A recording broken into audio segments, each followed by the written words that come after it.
Hello, my friends. So this evening I was going to tell another story about just an experience I had in Central America. Out of all of the Central American countries, I'm with the Catrachos, and those are the Hondurans. And it's a country that's very unexplored, even though if they invested in tourism, it has everything that, let's say, Panama or Costa Rica or Guatemala has. Honduras has everything. It's just one of those unknown countries. But anyway, for some of you that have seen some of my other stories, sometimes I start in one place and I end up somewhere else. And that's just because I tell these stories just kind of spontaneously, extemporaneously. And so I myself don't know where they're going. But if I know where to start it, then I could kind of just go from there. So one question I always ask myself is, how in the world did I end up in this place? Even like where I'm sitting now. If I were to try to explain to you how I ended up in this place, it would be like the biggest book ever written. It would be huge. Because I would have to just go back and back and back, and I would have to say that, 10,000 things happened in order for me to be sitting here, when in actuality 40 trillion things happened. And so my mind is so tiny I wouldn't even know where to begin. But so with this story I'll just go back a couple of years. But it was only 4 years ago that I was living in Moscow, and now I'm back here in Moscow. So I'm making this video in Moscow. It was 4 years ago I was in Moscow, and for some reason, as my visa was expiring, the company that I was working for couldn't get it renewed. But they never had this problem before. They had renewed it, and I'd stayed in Russia for like 4 years, and every single page of my passport was filled. To the point where when I tried to get a new one, they said, no, you need more pages in your passport. And I had to buy like 15 new pages just to get more visas. And I kept asking myself, why won't Russia just give me a 20-year visa and just like leave me alone? Like, I'm real nice to people. I don't bother anybody. I have friends here. I don't get involved with anything, writing for, some journal that's sending information to the West or anything. No, I come here, I play football, I make friends with people, and we all have a good time. So don't make things complicated. Oh, but it's complicated. But in my country too, that's just the way it works. Это наша такая жизнь. Это наша такая жизнь сложна. Что делать? It's our life, and that's what it is. And so my visa ran out. So that was it. I was like, and I had just gotten married. And my wife had just finished her master's degree in logistics. And she had an incredibly high-paying career. And I said to my wife, well, I'm leaving. I'm going back to the Americas. I don't want to go back to Ukraine. I had been here already like 10 years. When my plan was only to come here just for like a year or two. Just one thing led to another. And then, like I said, there were times when I wanted to leave this place. I really wanted to leave, and I couldn't. Something was stopping me from leaving. Sometimes I would wake up early in the morning, or even it would be like during the day, and I'd run to some travel agent, and I'd be like, buy me a ticket back to USA. I need to get back. I need to see my family. And they would say, oh no, right now we're on Pereriv, we abedem. Come back in an hour. And in an hour I would change my mind. It's the weirdest thing. Sometimes the travel agency or the Железная дорожная касса, it should have been open, but no, it was closed. And every time I tried to leave, I couldn't leave. But then when I wanted to stay, boom, my visa expired after, almost 10 years of staying here.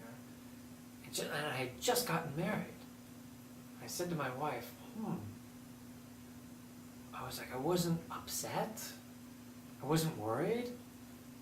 I went with all of my Russian friends. I took them to coffee house. we just started drinking coffee, lots of coffee. And I was like, yeah, this is my last evening. I'm going to leave. And we were just telling lots of stories. And my friends were like, how long are you going to be gone? I was like, I don't know. And my wife, I was like, yeah, she had just quit her job because I told her before. I was like, yeah, you have to quit your job. You're coming with me. And we're married now. Where I go, you go. And she was really happy about this. She was like, yeah, I didn't like my career in the first place. I was making a lot of money, but my gosh, working in customs and logistics, it's like, it's enough to pull your hair out. I don't have any hair, so I'm going to cut my hair today. So my wife was like, well, yeah, let's go. Where are we going? I was like, well, I don't know yet. And we had gone on our honeymoon. We had just gotten back from our honeymoon in India, in northern India. We stayed in the Himalayas. And my wife was like, let's go to India. Let's go to some place like India. And I was like, well, just let me put my thinking cap on. First we'll go to Miami, and we'll see my family. But I don't want to stay in the United States because I'm not ready yet to live in the United States. When I'm in my 50s, I'll live in the US. But right now, I don't know, I have to be on the road. And it'd be good for you too, as my wife had never really divorced herself from family or country or language. And I was like, well, wherever we go, it's going to be a very good experience for you. So I still, even that night, I didn't know actually where we were going. I knew we were temporarily going to go to Miami, but after that, no plan. And I kind of like living like that, just kind of like flipping a coin or kind of closing your eyes and taking a map out and just putting your finger somewhere. I'm like, I'm going to go there. There's this really cool book that I read by the Dalai Lama. I'm not a Buddhist, and nor do I practice Buddhism, but the Dalai Lama, he writes some pretty interesting books, and I read one. And I remember this idea that he came up with, and that he offered to all of us. And he said, once a year, you should go to some place where you have never been. Go to a place where you've never been before, and go to a place that you've never thought of. Just go to a random place. And make it a random country. Leave your country and go to another one. And don't just visit there, stay there. And stay a year. And watch the 4 seasons change. And don't ask any questions. Don't ask yourself why you're here. Why am I here? No, just go. And don't ask yourself where money or food is going to fall from. Because you'll have it, and you'll have it, and you'll have everything. But just go. And keep your eyes open and watch what happens. And when I read that, I was like, yeah, that's really interesting. And the Dalai Lama is always talking about mutual arising. And even though I'm not a Buddhist, but I like the idea. And I actually would go so far to believe in the idea of mutual arising, where 2 people come together, and what's behind all of this? Where did this meeting come from? It's transcendent. It's transcendent, and it's beyond anything that you could think about. It's like beyond your wildest dreams. Like, how did I meet my wife? Oh my gosh. I would have to write the biggest and greatest novel ever. I can't because I don't have that talent. But if I were like Lev Tolstoy, I would be able to write that novel. But it could be something simpler. How I met this person on the train while I was traveling to Simferopol. And this person ended up having a huge impact on my life. Person I met on a train. So really incredible stuff. This idea of mutual arising, where 2 nations come together, 2 people, 2 thoughts, 2 ideas. And where's the source? Or how can you explain it? You can't. Because you'd have to explain 50 trillion things that happened in this universe in order for that meeting to take place. And so, with this idea, I keep my options very open. And I say to my wife, like, don't be afraid. Don't think anything bad's going to happen. Everything's going to be okay. And no matter where we go, it's pretty simple. Just be nice to people. Be nice. And yeah, you'll have a really, really wonderful life. Yeah, just be friendly to people. Someone drops their apples, yeah, run, help them, pick the apples up. You know, give them a pat. Tell them what a wonderful person they are, even if you don't know them, you don't even know their name. Tell them how wonderful they are. You know, real simple things like that. And I say, yeah, things will be cool. Totally, totally cool. As I used to say when I was a teenager. And so, when I was in Miami, I got a call from my father, and my father was in Tegucigalpa. And my father was in Tegucigalpa because when I was in university, he married a Honduran woman. And when I was an exchange student in Spain, I was a study abroad student in Spain when I attended Florida State University, and I was kind of crazy about the Spanish language. I had this whole stage, this phase that I was going through where I really liked reading Ernest Hemingway, especially his books about Spain, so that's where I was. I've kind of left that behind, but that's where I was when I was in university. And so I was in Spain, and I had a great time. I saw Pearl Jam live. I went to Santiago Bernabeu Stadium, and I saw Real Madrid, my favorite Spanish team. But it was that Pearl Jam concert that summer that I remember. I was like 19 years old, and I had this really nice Pearl Jam shirt that I had bought from the United States, and when I came to the concert, I felt, that I belonged or something. And Eddie Vedder got on stage, and he rocked. Amazing. Oh my gosh. Oh man, that concert, it's incredible. It was just watching him run across the stage and dance and sing Even Flow, Thoughts Arise Like Butterflies. It was amazing. He sang Black, Jeremy, but yeah, it was Even Flow when he sang Even Flow. Yeah, that was it. That was the highlight of the summer. And so I was connected to Spain, and then my father said he met a Honduran woman and that they were getting married. I was like, oh man. And so after that summer in Spain, I wanted to keep the Spanish fresh, so I asked my father's wife, Dora, if she had any relatives in Honduras. She was like, yeah, relatives all over the place. So I said, can I go and visit? She said, yeah. There again, mutual arising. Where does this come from? This is not part of my plan. You know, most people I meet, they have these great plans in life. I'm going to do this. I'm going to go to that school, and I'm going to get that degree, and that's going to be my career. But, I don't know, I've never been on a career path. I kind of like this idea of being so open. And it's not that when I work, I don't do quality work. When I work, I want my work to be of like the highest quality. But this whole idea of being open, to be able to receive a thought and act upon that thought, I like it. And so, and other people that live another way of life, it's totally noble. Like my younger brother was born and raised in Miami. And so he says Miami is the center of the world. And yeah, I was born and raised in Miami too, it's wonderful. But I couldn't stay there. I can't just stay there. No, I have to go. Somewhere else.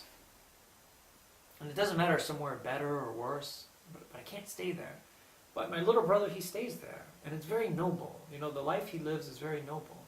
He's not like carried away by all of these things that I'm carried away with. And so, my life is not better, or I wouldn't even say more meaningful than his. But it's something that he has to do, and this was like something that I have to do. So here it was again, mutual arising. Bam! Smacks me in the face. And there I am, I wake up and I'm in Honduras. And I fell in love with the country. It was unbelievable. I toured from the south to the north, the whole Caribbean coast, the Bay Islands, Copan, Gracias, Tegu, San Pedro, Chuluteca, Danlí, Alancho, Ceiba, Rio Cangrejal Zona. I just went all over the country, and I really loved the way that they speak Spanish, even more than the way that they speak in Spain. I love the Honduras. the way they speak. Puchica, vaya pues, you don't hear stuff like this in Spain. Go to Honduras, you hear it. And so it was just that a span of 3 weeks, and I fell in love with Honduras, and I went back to my university. I had 1 more semester, and I wanted to get university over with, because I really never wanted to go in the first place, and I went because everybody else was going. And so I ended up studying something that I was passionate about, and I ended up studying English and Spanish, English literature and Spanish, and I finished in like 3 years and 1 semester, and I was out. And as soon as I finished university, I bought a 1-way ticket to Honduras. And that's where the whole connection comes from. And when I arrived, I opened up the phone book, and the first bilingual school I called was La Estancia, and the director called me in, interviewed me for an hour. And Mrs. Benegas, she asked me, very smart woman, she's like, young man, I was 21 years old. She's like, do you have any teaching experience? I had 0. I didn't have any experience. I couldn't even cook macaroni. I was like, well, yes, of course. I have plenty of experience. I've taught, all over the place. And so I wasn't completely honest in my interview. But I really wanted this job. Because she said, all of the books we use are from the United States. All the literature books and everything. And the school was beautiful. I was like, yeah, this is like a crystal palace up in the mountains. This school, La Estancia, it's like up on these beautiful green mountains. And a beautiful panoramic view. You could see all of Tegucigalpa. And it's surrounded by this pine forest. Beautiful soccer field. And I fell in love with just walking around the school. So I said to myself, yeah, no matter what, I have to pass this interview. Even though I had 0 experience. I was fresh out of university. So I told Mrs. Benegas just how passionate I was about these particular authors, and that I'll just do anything just to teach these to people. I just need an audience, and I will teach them. And so she hired me, and that's when my whole life began. Because your life doesn't begin when you're still in school and you're stuck in school and you're studying. I think it only begins when you leave, and that's it, and you take your first adventure. And wherever that adventure is, that's like the beginning of your life. And after that, you're in this place where you don't know what's going to happen next, or where things are coming from. That's the whole beauty and mystery of mutual arising. You don't know what's going to come next, but you're kind of waiting with anticipation. It's really nice. Like these surprises, it's really nice. And so that's where the connection comes from. And I can't go through the whole story of what happened next and next, but I'll jump 10 years into the future, and I married my wife, and we had to get out of Moscow. And she immediately quit her job. And she said, let's go someplace like India. And I said, okay, we'll go to Honduras. Because that's where it all started. And I told La Estancia school, because after 1 year I said I was going to leave. Even though I was happy, I was totally happy with them. But I told them I have to leave because I have to leave, and that's it. And the reason is because I felt that there was something else that I had to do in order to come back here and teach again.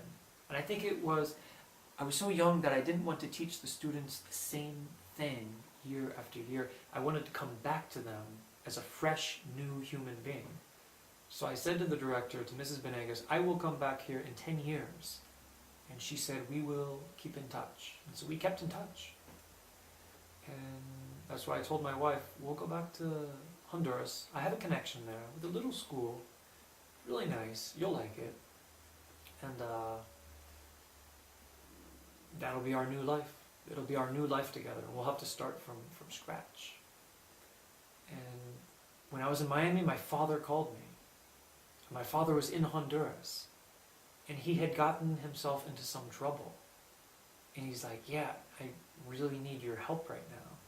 He didn't need financial help. He hadn't seen any of us in such a long time that, he needed us. he finally was like, I can't do it. So I said, okay, my wife and I will come and we'll see what happens. And so there it was. My wife and I, were sitting on this airplane, and my wife was a little bit upset because at the airport my younger brother told her what a dangerous place Honduras was. And at the time it was the murder capital of the world. San Pedro Sula and Tegucigalpa. They were both the murder capitals of the world. I think one of the reasons is because the drug trade and so much narcotics is just pouring through the country, getting up into Mexico and into the United States. And because so much is passing through Honduras, people are kind of killing each other. There's lots of gangs. The gangs are very territorial. And so in the poorer neighborhoods, the murder rate is quite high. And so when my little brother told my wife this, she was really upset, in the beginning of the flight. And I said, no, forget about it. I was like, it's not going to be like that. And these things that happen there, they're not going to affect us because we're not in this. We're not connected to any of this. We're way outside of this. And so these things have nothing to do with us. So she calmed down. And then as we were flying over Cuba, I was like, look out the window, there's Cuba. And my wife's father was in the army in the Soviet Union, and they sent him to Cuba. And whenever I met him, we really liked talking to each other because he had been waiting for like 30 or 40 years to find somebody to practice his Spanish with. So finally, when I became part of the family and we were together, he was really happy, and we spoke Spanish to each other. And all he ever did, he was 60-something years old, but the only thing he ever spoke about were those 3 years when he was, 20 to 23 years old, when he lived in Cuba. That's what did it for him. And he even went so far as to get a Cuban tattoo on his leg, which I don't know how he got it back then. Anyway, on his leg he had a palm tree, and underneath was written in the Cyrillic Cuba, and that's it. That's all he ever talked about. And so while we were flying over Cuba, I was like, well, look, Linda, that's where your father lived. And I told her Honduras is kind of like Cuba, but just it's a bit different, much more mountainous. And she was asking me, is it like India? I was like, the weather is like India, but the people are completely different. Totally different culture. But like India, or like anywhere else, they have very warm, very nice, hospitable people, despite what you read in the newspapers. And so, as we were flying over Honduras and the plane was slowly descending into Tegucigalpa, my wife looked out the window and she saw how lush and how beautiful it was. It's just a country of nothing but green mountains. And she was like, wow, this place is like paradise. And I was like, yeah, well, I don't think you'll say that so much about Tegucigalpa, but once you get into the countryside or into the national forest, yeah, it is. And so we landed, and there was my father. He met us at the airport, and I hadn't seen him in about 5 years. And he had changed, and he was he didn't really have that joy in his eyes. He was happy to see me, but he wasn't happy with life itself. And so I saw that, and I thought, well, I'm here, and so I have to do something, help him, give him a clue, what's going wrong, how did you jump off course? And my father is one of these guys where he always had to have a newspaper with him. So every day he read the newspaper. Even though his Spanish wasn't very good, he tried to read, and of course, in these Honduran newspapers, they are nothing but horror stories. And they show you nothing. They show you dead body after dead body, mutilated dead bodies.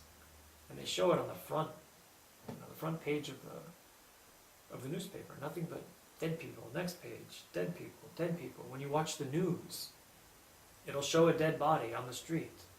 But the camera won't move. It's just a still shot of a dead body. And then this gloomy music will start playing, like woo. And this image will stay for like 10 minutes, and you'll be listening to this music and watching a dead body. And I don't know what the government or what these news channels are thinking, but it's supposed to have some sort of psychological effect on you and try to teach you that murder is not the answer. It doesn't work.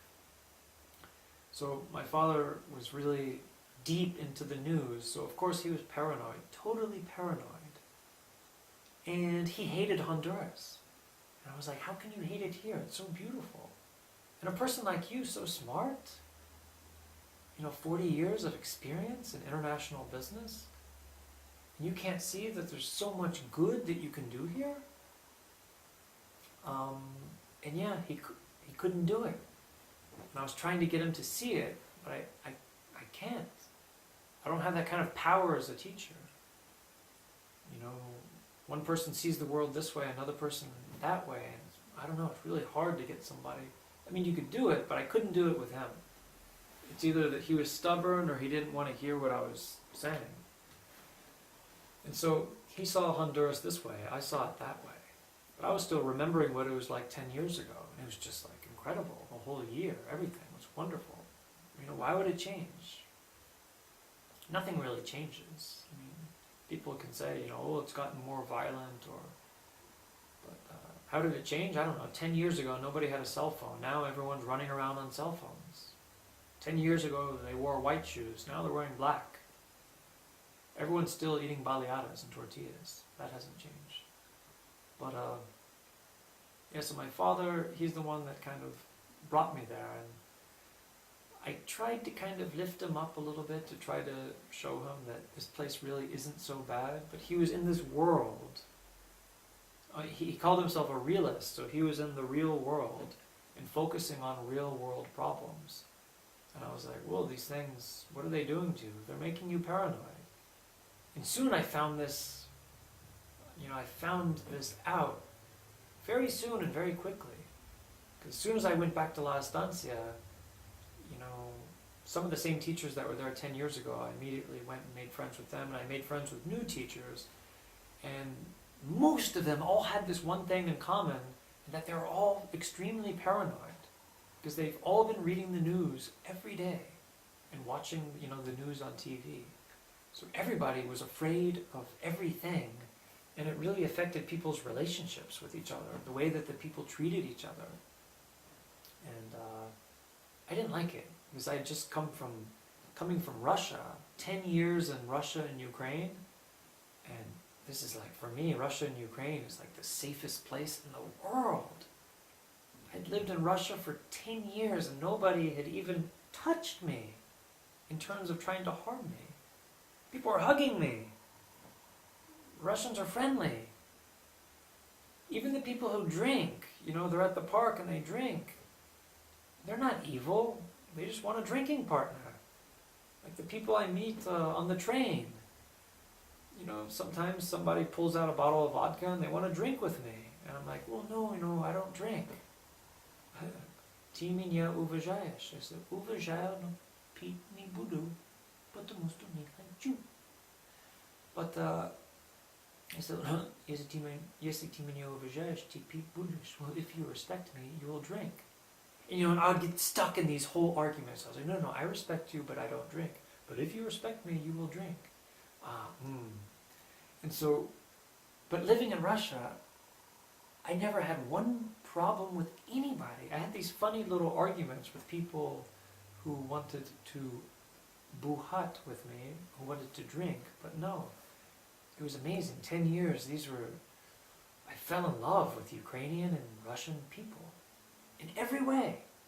I can't say anything bad. I can't, because that's just not the way that I experienced it. Every day I took the Moskva Petushki Elektrichka. And many people say that's a really rough place, rough people.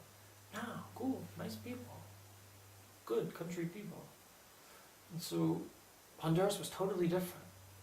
And that people, they were murdering each other. But the whole country had become paranoid. And so I told my wife, let's not fall into this trap, because everybody has fallen into this trap, and it's giving them a pretty bad result.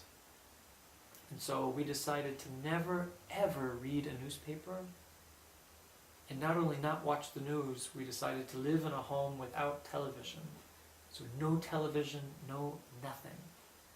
So I said, when we go home, our home is going to be like a special place, and we're only going to put like special information into our brains, just as an experiment to see what will happen to our lives in this place. And we did it, and yeah, the experiment totally worked. Totally worked. And I told my wife, you know, you're so far away from home, you're disconnected from Russia, and we stayed in Honduras like 2.5 years, and everywhere we went, we looked to try to find another Russian speaker, and we couldn't find one anywhere. So I ended up learning more Russian in Honduras than I did here, because my wife really drilled it into me. She taught me. Every day she spoke Russian to me at home, and we were watching old Soviet movies, like Ivan Vasilievich Menyает Professia. It's amazing when he drinks vodka and he takes the bread and he sniffs it. And I don't know why he does that, but now, and I don't really drink, but when I go to my mother-in-law's house, she's like, Evan, yes, we have to have, a drink, and I take bread and I start sniffing, and she looks at me like, what are you doing? I was like, well, Ivan Vasilievich did it. That means all Russians do it, so I do it too.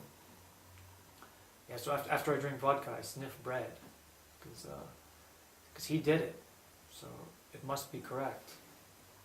And so we tried this experiment. Yeah, it was amazing.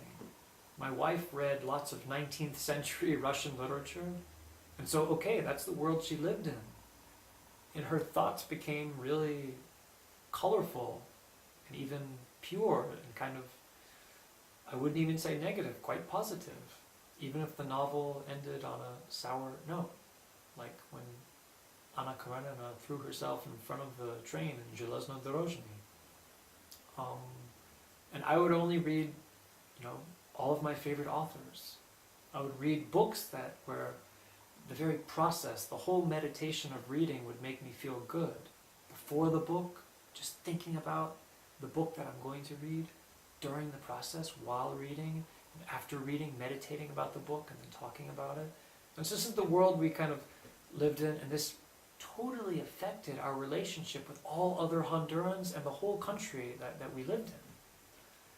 And so in the very beginning, all of the teachers were telling me, never get into a taxi. But we didn't have a car, and I didn't want to buy a car, because I just wanted to rely on public transportation like other people. And I had always this principle from the Peace Corps that wherever you live just the way that the other people live. Live exactly the way that they're living, not above, not below. So I looked at Honduras and I was like, well, they're doing this, they're taking marshutkas, they're taking shuttle buses, they're taking little taxis, little rickshaws. We'll do the same. And so everyone at school was like, no, never walk down the street by yourself. And where you live in your neighborhood, never go running, because somebody will either shoot you or kidnap you. Never get into a taxi, because the taxis will immediately call their friends, and their friends will set up a roadblock, and the people will come out of the roadblock and they'll take your money, and the taxi driver will pretend that he knows nothing about it. And of course they're all a team and they all make money. And or a taxi driver will simply not take you where you want to go, and he'll drive you up into the mountains. And some of the taxi drivers, they have guns, and they'll kidnap you, and they'll tie you up, and they'll call your family in the United States, and they won't release you unless you send them like $500,000. And they just kept telling me story after story after story. And in the beginning, I started to freak out a little bit, because it was just overwhelming, and my wife too. And I told my wife, I was like, no, it's not like this. We only experienced terror one time, but that's because I was with my dad, and my dad also was always talking about horror. Dead bodies, like, yesterday there was 29 people murdered in Tegucigalpa. You see what happens? And he's always talking and thinking about these things. And so whenever I was with him in Honduras, something really strange happened. And we actually experienced once or twice, very close calls. And it's because we were with him. And he was drawing all of this to him. These are all things that he wanted to see. And it was amazing that right before him, it happened. And after it happened, he was like, you see, it happens. But it never, ever happened when we were not with him. And I mean, I'll just give you an example. The one time we were with him, we were on this bus, and the whole way he was talking about really, things about how dangerous Tegucigalpa was. And I didn't want to hear it. And my wife, she gets terrified, but he kept going at it. And so we went to this supermarket, La Colonia, and we bought all of these products, and then we're waiting on the side of the road for a marshrutka to pick us up and take us back to Santa Lucia. And we're looking across the road, and there's a man standing there with a machete, and he's guarding this big dumpster. And apparently, he guards this dumpster, and that's his territory. And that's, hence the machete. If anyone messes with me, I chop you up. And so when a car stops and throws garbage in there, he jumps in there and cuts the bags open and looks for valuable things or things to recycle so that he can later go and trade them in and make some money. So that's his living, that's his job, protecting that dumpster and going through all the trash. And as we were looking at him, another man jumped in the dumpster. And the man with the machete was like, no, this is my dumpster. I work here. This is my territory. Get out. And this other man, apparently, he could have been so hungry that he just needed something or needed to make some money. He wouldn't leave, and he kept digging around in there. So the man with the machete jumped in there, and all I saw was his machete up in the air, and whoosh, he swung it down, and the man ran out of the dumpster, and his arm was half cut off. Like, it was just like dangling. And I was like, oh man. And my dad was like, you see these things happen? I was like, oh yeah, I know this is happening. Why this is happening? He's here. So this man with the dangling arm ran across the street. He ran right behind us, circled around us, and ran like down the road this way. The man with the machete ran across the street, and he picked up this big rock, and he was chasing the man with the cut off, and he threw the rock, just missed the guy's head. This guy ran around us, and the man with the machete ran right behind us, and he stood there. And my wife, I thought she was going to faint. This was like something out of a horror movie. And my dad, he was loving it. He was like, yeah, this is like free TV. You see that? Better than a movie. You don't even see that in Rambo. And I like slowly turned around, and there's the man there. He's like 55 years old. He has this white Honduran cowboy hat on and a machete dripping with blood onto the sidewalk. And my wife like wouldn't even look at him, but I turned around. I wasn't panicky at all. My heart wasn't beating fast. I was just like, this whole thing happened so fast. I was like, wow. And I had never seen anything like this in my life before.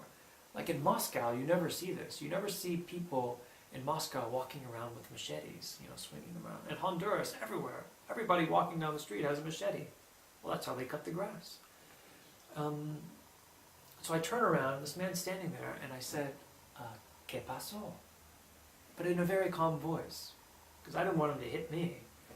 And he explained to me in Spanish. I said, what happened? And he explained to me in Spanish, as if nothing had happened. As if, this happens every day. He's like, well, that's my dumpster. I told the man that's my dumpster, that I work this dumpster every day. I told him to get out. He disobeyed my order, and so I struck him on the arm. And he's going to get his friends together now, so I'm going to stand here, and when he comes, I will fend them off. He was like an old guy with this little machete. This other guy, his other friends, he gathered some friends together. They took their shirts off, used them as tourniquets, and started wrapping it around his arm in order to save his arm so he wouldn't have to lose his arm. And they all got on their cell phones and started calling their buddies, and the crowd got bigger and bigger, and soon they had like a gang. And this poor guy was standing behind us with a bloody machete. And wow, thanks be to God, a marshrutka pulled up. And that was our marshrutka. And I said to the guy, good luck. And I ran into the marshrutka, and all of us got in, and it took off. And my dad was like, ha ha ha, you see, these things happen. And I was like, oh man. And I told my wife, I was like, I'm sorry, I said it was going to be safe, but I explained to her later, all of this happened because he was with us, and he drew it to him. But when it was just my wife and I, and after we got over this little incident, when it was just my wife and I, yeah, we never had any problems. And we ended up doing the exact opposite as to what the people at my work were telling me. They were telling me, don't go running in your neighborhood. Don't walk down the sidewalk, by yourself. If you go to the grocery store, walk as fast as possible, as quickly as possible. Buy what you need and walk as quickly as possible home, and then lock your door. And in Honduras, you have like 3 doors. Everything is totally gated off, and there's barbed wire everywhere. And my wife was telling me, like, well, in Moscow, in Russia, the only time you see barbed wire, if there's a prison, like Vladimirsky Central, Zla Nemerina. And I was like, yeah, actually you're right. In Russia, you see barbed wire only where there's prison. Well, in Tegucigalpa, every single house has barbed wire. And in the beginning, my wife thought that this city was one gigantic prison. Like, everybody's a prisoner. I was like, no, this is kind of a reflection of the way that people are treating each other. They're not being open, hence the barbed wire. And so the teachers at my school were all telling me, these things. Never get into a taxi, they will kidnap you. Never make friends with these people. The taxi drivers are the lowest of the low. They'll cheat you and kidnap you and all of this. And so my wife and I decided to try this whole experiment of not paying any attention to it. And when we go out into the streets or into society, we won't be afraid, and we'll just try to be nice to everybody. Just be nice to him, to the person selling newspapers, be nice. To the person selling mangoes and bananas, be nice to them. And to the taxi drivers, be really nice to the taxi drivers. We were like, we're nice really to everybody in Russia. Why wouldn't we? Let's just be nice to people here too. Why not? We don't really do otherwise. And so what I did was I started making friends with all of the taxi drivers. And soon I made friends with 2 or 3, and I kind of like stuck with them. And one of them was like a soccer coach, Carlos. And Carlos ended up coming to our house all the time. And I told him, invite the other taxi drivers. And soon Carlos got me involved on his team. And the whole soccer team was nothing but taxi drivers. And they turned out to be like really amazing people. Like really great guys, really great people. And I was thinking of all this stuff that my colleagues at school were telling me about. I was like, no, the opposite. And so I started inviting all of these people into my home. And they were so curious, not so much about me, but about my wife, who's from Russia. Everybody wanted to see a Russian. They couldn't believe that a Russian was living in Tegucigalpa. For a second, I thought that this was the first time that this has ever happened. A Russian in Honduras. I was like, oh man. Пропал. Как? Дороги потерял. Did you lose your way in the airport? No. So these Hondurans, they all wanted to see my wife, and they wanted her to teach them the Cyrillic alphabet. So we'd have these sessions where we were teaching Honduran taxi drivers the Cyrillic alphabet. And some of them, learned a few phrases. They would see us walking down the block or something, and there's taxi drivers everywhere. So every time you leave the house, you see them. And they say, oh, здравствуйте, здравствуйте. I say, no, здравствуйте. Oh, здравствуйте. Horrible pronunciation, but the funniest thing, they were trying to speak Russian. And we would give them these little kopecks, like 50-cent kopecks, 1 ruble little coins. And we would tell these great stories about these coins, where they come from. And I would tell these fantastic stories about these coins before giving the coin to them. And, the coins, the 50 kopek coins, they're not really worth anything. And so I brought with me like 500 of them. And so every taxi driver I met, I would have this coin, and I would tell this story about, some of them were like silver looking, some of them gold looking. And I would tell these just far out stories about these coins. And then I would give it to the taxi drivers, and they would just go berserk. It was like as if I had given them a mansion. And so I made friends with all of these taxi drivers. I played soccer with them, and I invited all of them into my home. And I told all of them, you visit me anytime. Just ring the doorbell. And so I would have unexpected guests, and as soon as they would come, I would tell them to sit at my table, and I would run to the kitchen, and I would cook them something, and I would give them something to drink. without asking any questions before even starting a conversation. I would feed them whether they're hungry or not hungry.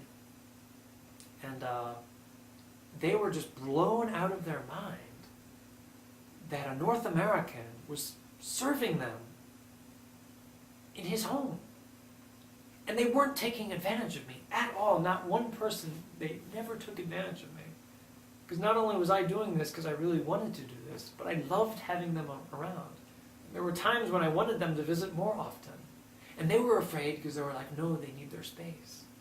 And so I was constantly inviting them in. And when I went back to my school to tell my colleagues that I lived in the neighborhood of Loarque, I was like, I invite all the taxi drivers over to my house. Half of them didn't believe me, and the other half told me that I was a lunatic. That my last day on earth, I was going to die soon, because one of them would kidnap me. And I was like, no, I don't like this way of thinking. And this way of thinking is one of the reasons why Honduras is kind of screwed up. It's because of the way people treat each other. They're not treating each other properly. They're not open, totally closed, and they're all abusing each other. It's not just the rich abusing the poor abuses the poor, and the poor abuses the poorer, and the poorer abuses the poorest. It's just like really this vicious cycle. And I saw it, the rich abusing the rich, everyone kind of abusing each other. And not everybody, but this is what was causing all of the problems. And this way of thinking was causing all of the problems. Just being very closed. And I remember one of my great friends from Moscow, Andrei Boykov and Andrei Parshin. They're the owners of the Obuvnaya company, of the shoe company, Alphabet. They have shops, all over Moscow, Novokosino, and amazing guys. But what I want to say is when I first met Andrei, the very first meeting, he invited me into his home. And soon he started just trusting me with everything. And, I was like, this guy doesn't even know me. I could be like the sneakiest guy in the world. He doesn't know me, but he's trusting me with everything, his whole house. And he was taking me to the Balashika tennis club, and he started trusting me with everything that was his. He trusted me. And I asked him, I was like, man, you are so open. But that's one of the things that I love about Russian people, is that everyone talks about the Russian soul and how mysterious it is and all of this. But, one thing I love about, my Russian friends is that they're so open, totally open. It's just my experience. Andrei was so open, and I asked him, I was like, where does this come from? He's like, yeah, dobrya ludyam. He's like, I really trust people. I trust everybody. I don't know why. And I realized that's why he's such a successful businessman, because he really trusts everybody. And when he said that to me, it kind of really hit me really hard. I was like, yeah, that's a pretty amazing tactic to have. Pretty scary too, because you open yourself, you're so vulnerable to being cheated. There's so many sneaks out there. But I don't know, he kind of knows who to trust and who not to trust. And in Honduras, I kind of just acted on instinct, just by feeling. Not so much by looking, but just by feeling. And it worked. And we never had anything bad ever happen to us. And I think it's because we had the feeling, or almost we had the knowledge that nothing bad would happen, or because we didn't want it to happen. Whenever we left the house, we made sure we were in such a mood that we really always were in kind of a really good mood. Because in Honduras, 365 days a year, you see the sun. It's so bright out. And it's a totally, totally different life. It's a totally different way of living in Honduras compared to like other places I've been. So my wife, who had never lived in a foreign country before, in the beginning, she was afraid because of these stories that we were hearing. But I told her, no, we're never going to read the news. We're never going to watch the news. We're going to live in this like fantastic world. And let's just see what happens. However, we did this experiment. It totally worked. Totally worked. And that's how, my students, that's how I want you to pronounce totally. Totally worked. It's amazing. Hear the stress? Amazing. The results were amazing. Not just the taxi drivers, everywhere. The people whom we came in contact with, we made so many friends. We're using just really simple tactics. Normally, when Hondurans look at Russians, they look up to Russians. They even have, this saying that if you're a Russian, that means you're smart. They say, él puede trabajar como un ruso. Like this person, he can work like a Russian. That means you're very efficient. It means you're just incredibly intellectual and smart. Unfortunately, Russians say, but I would disagree. But what I really want to do is I want to take Russian people, I want to bring them to Honduras, and I want to give them tours of Honduras, and simultaneously teach them English, Spanish, and give them tours in Russian. Because Honduras has so many secrets. It's such a special place. So one of my dreams when I'm older is to not even have a travel agency. Just get a group of 5 or 6 Russian people, travelers who are interested, and give them a whole tour of Honduras. They would have, I think, the time of their life. Anyway, back to the story. We made friends with this one taxi driver, Carlos, and we really changed his life, or he wanted his life to be changed or something, but we really connected. So he was visiting more than any other person, and we gave him tons of Russian lessons, and he invited his family over, and he even took us way out to visit his family. And this to us was one of the special trips that we took in Honduras, because it was so authentic. It was so pure and so innocent. It was something perfect. So he took us out to Danlí, out to this city of rolling hills. It's kind of like the agricultural center of Honduras. They make really nice cigars, incredible coffee. And so we went to Danlí, and then we went way to the outskirts, way up into the mountains, where these tiny little villages are. And Carlos's family lived there. And it seemed like in those villages, everybody was related to everybody else. And they appeared to me to be just the happiest people in the world. And materially, they weren't rich at all. They lived in houses that they made with their hands, made of like adobe and kind of mud. They had earth floors. Inside, they made their own little fireplace where they cook on top. There was always a fire going. They were always making this really delicious beef soup. And some of the houses didn't even have doors. And you just walk wherever you want. And if you want to walk into a house you've never been before, for the people there, it's no problem. And we were like pretty much the first foreigners to ever come to this village. And my wife was saying, telling people she's from Russia. And the people were just like out of their minds. Russia, what? We were again, I took my coins and I was telling stories about the coins and giving them coins, and people were inviting us in to their house and introducing them to their families. They have these great big families. Like, I thought my family was big. I have 2 brothers. These families, I meet somebody my age, or how many brothers do you have? 18. And I would meet like a grandmother. I was like, well, how many children did you have? I had 26 children. I was like, and they're not lying. They really do have 26 children.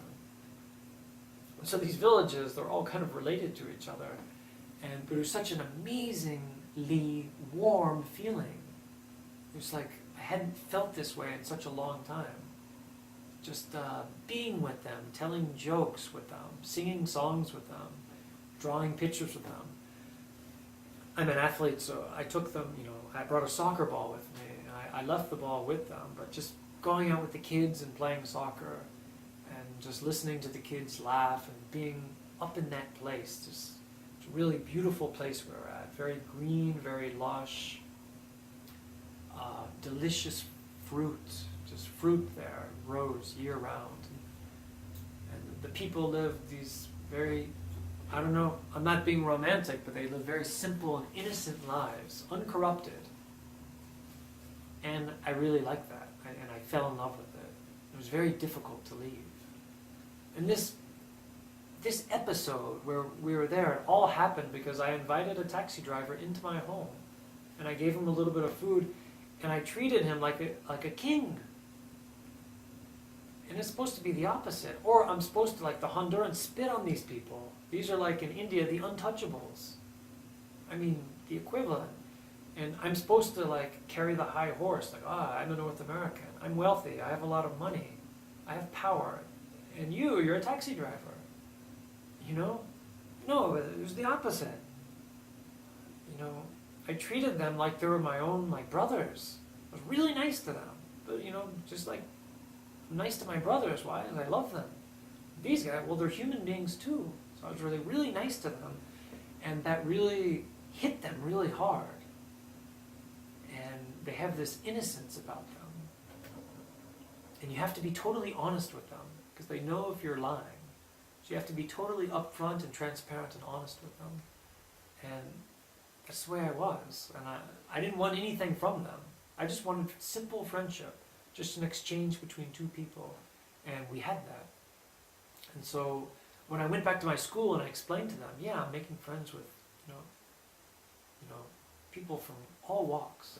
I played on one soccer team that was nothing but doctors and lawyers, very wealthy people. And they were amazing. But I also played with these taxi drivers. They were also just amazing. But the people at school couldn't understand this. And they couldn't understand, and they were against it. And I was trying to explain to them, no, it's all about the approach, the means. If the means are correct, the end result will always be correct. It's like a mathematical formula. 2 + 2 = 4. Well, that's how it works. I mean, the relationship, if the means are correct, well, the result will just be amazing. And that's what it was like in Honduras. Like, our life together with my wife and I. We had just the most amazing time in the world. It was incredible. And again, we only left to come back to Moscow because of outward circumstances. But again, things that we cannot control. This is again mutual arising all over again. And I'll wrap this story up because it's gone on way too long, but to wrap the story up, Carlos said that he was going to meet us at our house at 10 in the morning. Because I was like, look, we have to leave at 10 o'clock to go to the airport. And he's like, well, I'll try to come a little bit earlier. And we were like waiting and waiting. Finally, we couldn't wait anymore. And this was our last moment in Honduras. And we had made such a deep, deep relationship and friendship with Carlos and his whole family. And he didn't come to our house. So we were like, well, we can't wait because we'll miss the flight. So we took another taxi to the airport.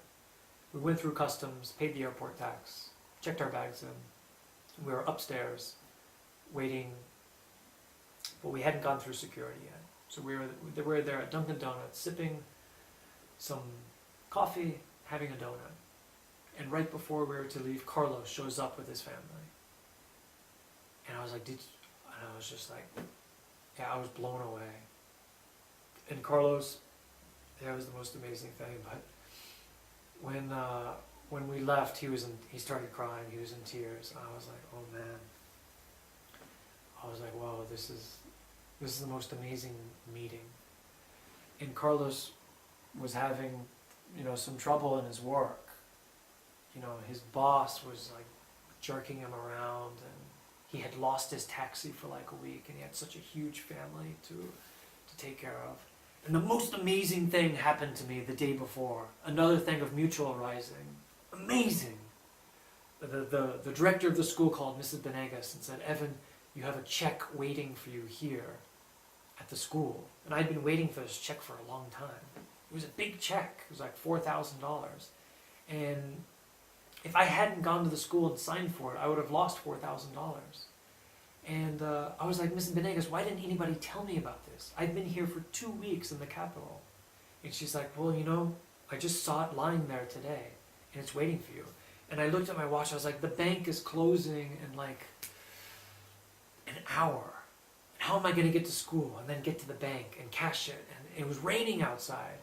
And Honduras has this really warm rain. So I told my wife, yeah, I'm going to make a run for it, just to try to save this money, you know. So I ran outside in the rain. I grabbed a taxi. We went to school. I ran inside. All the teachers and stuff saw me. They thought, you know, I had already gone. I was like, no, they're trying to say goodbye to me. And I grabbed the check. I was like, really, I have to run. I was like, bye guys, see you on Facebook. I ran, jumped into another taxi. I ran to the bank, and like with 10 minutes left, I was waiting in line. I finally got to a teller, cashed the check. I was like, whew. And the check was, you know, the money was all in lempiras. So I didn't have time. In Honduras, you can't change money that quickly. You can only change a certain amount a day. So I was like, well, this money will stay in this bank until I come back to Honduras. And the most amazing thing was right before we were getting on the plane, Carlos shows up with his family. And we were like, my wife and I were like almost brought to tears. We're like, oh my gosh. He came with his whole family to say goodbye to us. And I said, Carlos, did you go to my house first? He's like, no, we came right here. I was like, did you come in your taxi? He's like, no, I lost my taxi, and we used public transportation. So I had about 5 minutes left, and we had to go, because we were going to miss our flight. So I just wanted to give him something, you know, and I gave him a hug and everything, but I was like, no, I just got this money yesterday. I was like, Carlos has this huge family. I'm just going to give him like a present, and you know, I'll try to do it in like such a way that it's not awkward. So I ran downstairs to this ATM machine. I put my card in. I was like, yeah, well, yesterday this 4,000, I could have lost it. It was free money. So anyway, I won't say how much, but I took out a huge chunk and I put it in my pocket, and I ran upstairs, and I went to Carlos again. I was like, Carlos, you know, I have these lempiras and I can't use them. I'm leaving. I shoved it in his pocket. I was like, please do something nice for your family, because I love them. And we hugged, and he didn't want me to leave, because we didn't tell him that we were going to leave kind of until the last moment, because I couldn't do it. I couldn't find a way to do it. And so at the last moment I said, we have an emergency and we have to go back to Moscow. And it really was like that. We did have an emergency. And so we all hugged and said goodbye, and we jumped on the plane. And when we took off, it was just like, I was thinking of how the whole 2 years was, and all of these connections, and all of the, you know, mutual arisings that took place. But also I kept in mind about the fact that where are we going? We're going back to Moscow. And that when we get to Moscow, it's just going to happen again. The same things are going to be happening again. And I think if we just keep our eyes open, and if we just use the same tactics, and we keep using the same means that are correct, we'll get like a very, very good result. And so the story that I wanted to tell is not only mutual arising, but how you end up in one place. Like, how do you end up in this one place? And why is it that when you're in this place, that, you know, people are experiencing things in totally, totally different ways? And it's like almost like a great mystery. And some people are, you know, in the same place that you are, but they're not seeing the same things that you are. It's like some have the idea that, you know, if only I could go to Roatan or to this particular island, that's where it can happen. But it cannot happen here in this place. And I think that with this story, I'm trying to say that you could kind of transcend the place that you're living in. Because most people consider Tegucigalpa to be the armpit of the universe, a really horrible place. But what I'm trying to say is that it isn't. It could be like a paradise. If you just like, I don't know, just do something in your mind, change the way you think and change the way you approach it. If you change the way you approach a city, how do you do that? Well, just change the way you approach a single human being. If you start with a single human being, the relationship between you and another human being is the relationship between you and society. And so I think that's where it starts.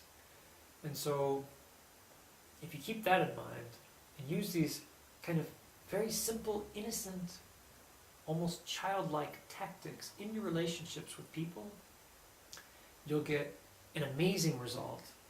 And everywhere you go on your adventures in this life, you'll just have amazing experiences. And your experience in this world will be 100% beauty and 100% happiness.